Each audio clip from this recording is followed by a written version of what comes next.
పూరా లోకల్. కేటీఆర్ గారికి నా కృతజ్ఞతలు.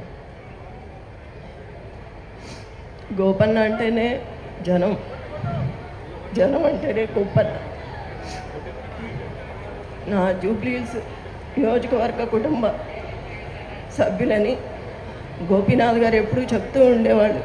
ఈరోజు ఇంత కుటుంబం తరలి వచ్చింది ఆయన కోసం. ఆయన పైనుంచి చూస్తూనే ఉంటారు. గోపన్న మీ సమస్యను తన సమస్యగా అనుకునేవాడు.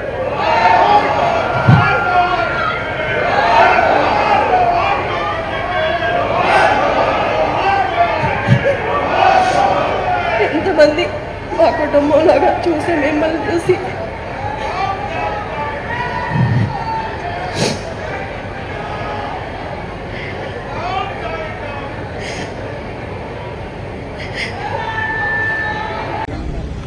ఆ ఏడుపుల యొక్క ప్రక్రియ చూస్తుంటే ఆర్టిఫిషియల్ గా నువ్వు ఏడవాల్సిందే అని వీళ్ళు చెప్తున్నటువంటి అంతర్గతంగా కొంతమంది కార్యకర్తలు చెప్తున్నారు. అమ్మ నువ్వు ప్రతి డ్యాన్స్ ఏడవాలని ఆమె చెప్తుంటే కృత్రిమ ఏడుపు అనేటువంటిది మంచిది కాదు. ఆ సోదరి పట్ల మాకు సానుభూతి ఉన్నా, రాజకీయాలు సానుభూతి వేరు. వేదికల మీద రాజకీయ ప్రసంగాల మధ్య కన్నీళ్లు పెట్టుకుని సానుభూతి ఓట్లు సంపాదించాలనే ప్రయత్నం చేస్తున్నారు. ఇంకా కన్నీళ్లు పెట్టుకుని ఒకరు ఓదారుతుంటే ఒక ఈ డ్రామా అంతా కూడా సినిమాలో చూసినట్టు అనిపిస్తా ఉంది. అన్నిట్లో కూడా అన్ని రంగాల్లో అధోగతి పాలు చేసినటువంటి పెద్దలే మళ్ళీ నిన్న మొన్న వచ్చి కాంగ్రెస్ పార్టీని, ముఖ్యమంత్రి గారిని విమర్శించే స్థితికి దిగజారుతున్నారు. ఒక ఆడకూతురు కన్యలను కూడా వదిలిపెట్టేటట్టు లేరు. వాటి ద్వారా కూడా మళ్ళీ అధికారం పొంది ఈ రాష్ట్రాన్ని గతంలో దోచుకున్నటువంటి తీరుగానే మళ్ళీ దోచుకోవడానికి ప్రయత్నం చేస్తున్నారు. మీకు తెలుసు, గత జూబ్లీ కాన్స్టిట్యున్సీ నియోజకవర్గంలో కేవలం ఎక్కువ మంది భయభ్రాంతులకు లోనై అధికార పార్టీకి భయపడి మొన్న ఎన్నికల్లో గెలిపించారు. కానీ నవీన్ అటువంటి వాడు కాదు. అందరి మనసుల్లో అందరికీ దగ్గరగా ప్రేమపూర్వకంగా ప్రజాసేవతోటి గెలవాలని చెప్పేటటువంటి వ్యక్తి. మాట్లాడుతున్న సందర్భంలో మాట్లాడుతుంటే కింద నుంచి స్పందన వస్తుంటే మొన్ననే భర్తను కోల్పోయినటువంటి ఆమె తన భర్తను గుర్తు చేసుకుంటూ బాధతో కన్నీళ్లు తెచ్చుకుంటే అది నువ్వు డ్రామా అంటావా? అది యాక్షన్ అంటావా? అసలు నువ్వు మంత్రి ఎట్లయినావు? ఆ కమ్మ సామాజిక వర్గం వాళ్ళు ఓట్లేస్తేనే మంత్రి అయినావు. ఇప్పుడు మంత్రి ఎట్లయినావు? ఆ సామాజిక వర్గ కోటలే మంత్రి అయినావు.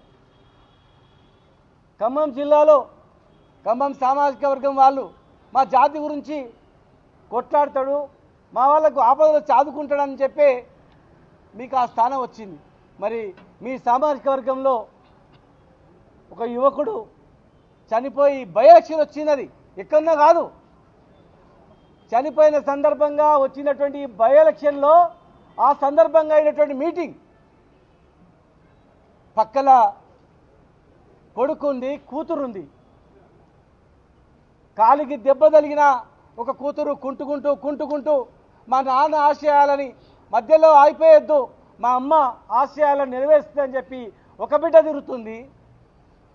కుడి పక్క కొడుకు, ఒక పక్క బిడ్డ తల్లిని ఓదార్స్తుంటే ఆ ఓదార్చే ఏడుపుని నువ్వు యాక్షన్ అంటే ఆమె చనిపోయినప్పుడు ఎంత బాధపడ్డదో ఇవాళ నువ్వు అంటే ఆమెకు అంతకన్నా బాధతో కుమిలిపోతా ఉంది. అయ్యో నా భర్త చనిపోయి నేను బాధపడితే నా ఏడుపుని కూడా యాక్షన్ అంటున్నారు వీళ్ళు, అది ఎవరో కాదు మా కులపల్లె అంటున్నారు అని చెప్పి కుంగిపోతా ఉంది ఆమె. వెంటనే క్షమాపణలు చెప్పాలి. పొన్నం ప్రభాకర్ గారు కూడా నేను అడుగుతా ఉన్నా, దయచేసి అలాంటి చనిపోయినటువంటి మీ పట్ల కూడా చాలామంది ఉన్నారు. అట్లా బై ఎలక్షన్స్ వచ్చినాయి. అట్లా జనంలో వచ్చినప్పుడు మొన్ననే చనిపోయిన భర్త గుర్తొచ్చి ఏడుస్తారు. ఏడ్చింది ఓట్ల గురించా?